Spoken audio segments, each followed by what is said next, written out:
Hi everyone! So I have a new setup here that I'm going to try.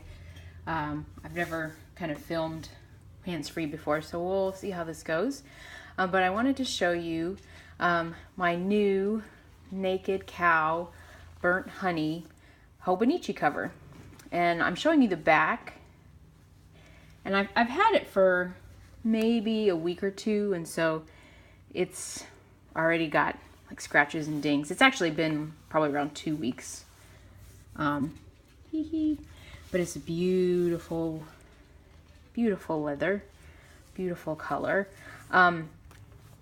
Those of you who have seen me on the Facebook groups for Naked Cow fans and Rare Travelers Notebook fans know there was a story behind this. So I love this pen. This is a TWSBI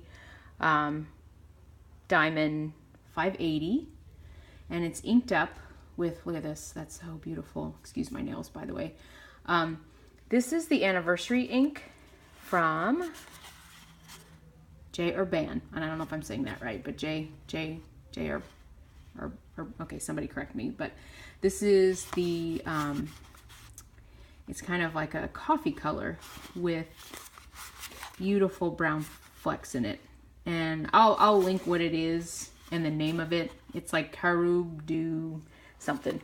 I can't remember the name of it, but I'll link it in the video below. But anyway, so the story behind this is that my pen was inked up, and my husband was using it to write on a birthday card, did not realize that it was a piston filler, and when it was capped, or I'm sorry, posted rather, he twisted it to get the cap off the post, and ink spilled out onto my notebook, which in a normal case that would be disastrous and heartbreaking, but I felt so bad because he felt so bad.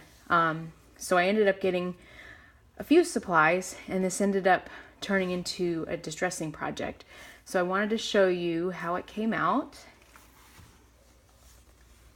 And this is the final product. I was happily, I was very pleased with how it came out. So it was a happy little accident. I know that sounds like, what? And some people don't like this look, and I can understand that. But, you know, this actually was a blessing in disguise, and I let them know that. So this right here was the original ink splotch. And you can see, so what I tried to do was I tried to mitigate the damage and tell him, oh no, you know, I wanted to try to distress it. Well, distress it. So I ended up doing this and this and this and this a little bit here with the ink. And I tried to mimic a water spot, and I actually drew this water spot in. And I liked it, but I was like, I drew this one too. With this pen, what I ended up doing was like splotching out some ink in a cup and just kind of trying to push it around. And I wasn't loving how that was turning out. So I ended up looking on YouTube for a video, and I'll link that video in the comments, that showed using stenciling techniques and StazOn ink. This is the ink I use, StazOn in Timber Brown. So I use that ink, and I happen to have this tool.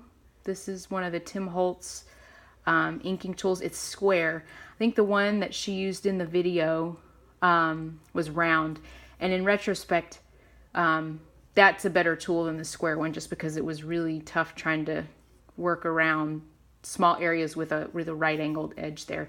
It took a little finessing, and there were some mistakes that I kind of covered up. But anyway, so I used that ink. I used this stencil, which is a Tim Holtz stencil. A lot of you recognize it. I think a lot of people use it to distress their traveler's notebooks with like controlled splotches. So, because I know I wanted splotches, but I wanted to be able to control where they were and how they looked. I know, not very random, but so you can see this is that one. So I used this stencil, and then I also used a 6x6 stencil from the craftersworkshop.com, which was this one. And this this is like this because I masked that with washi, because when I did this image, I didn't want the 4, just like a random 4 sitting there. So I covered it up with washi so that we'd only get the clock. So you can see this was here and then that was there. And so I used these 2. And then the last stencil I used was for this bit. And I was looking and looking and looking because I know I wanted some random words on here. I wasn't really looking for a specific quote, but this one really fit. And so this was also a 6x6 stencil from the Crafter's Workshop. I'll link all the products below, but you can see I used the whole thing, but I tested it out on another piece of paper first. So I put it in my Hobonichi journal just to see what that would look like.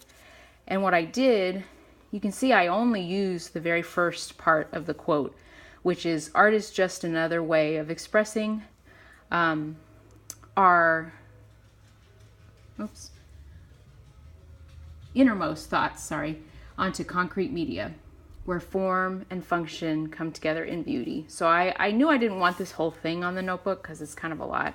So what I did was I masked from here.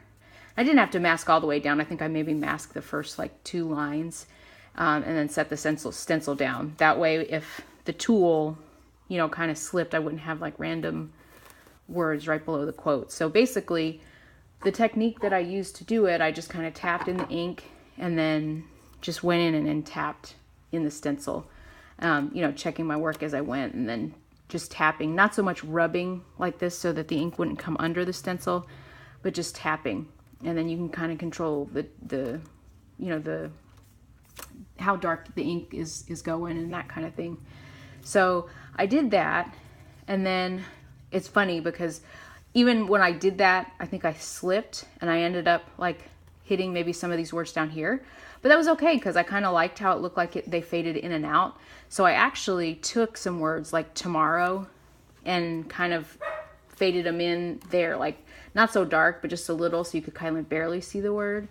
And then I also took the word yesterday and kind of put it down here and did the same thing. So you can kind of see a mirror, like a little faint image of yesterday and a faint image of tomorrow, which is kind of cool. And then this is just random. And then I like the way it looks, so I did another random one. But yeah, so just I kind of like the way it turned out. I really wanted a distressed notebook. I wasn't planning on it for being this one because it was a significant investment, but I'm so happy with the way it turned out. So I wanted to share it and kind of how it was done. I'm gonna keep the back just like it is, just so that I can remember and be reminiscent on what that burnt honey looks like in its native state or it's in its unaltered state. And I'll keep the inside the same as well, but just to show you the notebook. It is a beautiful notebooks that Joey does. And this was with the stitching. The stitching is so amazing. And the elastics that I got. But yeah, if you are on the fence about the cost of this notebook, or if you're just thinking, wow, that's a lot. This is a notebook that will stay with me for the rest of my life and probably be passed down to my children. Hopefully one of them will, or maybe my grandchildren will want to journal like I do.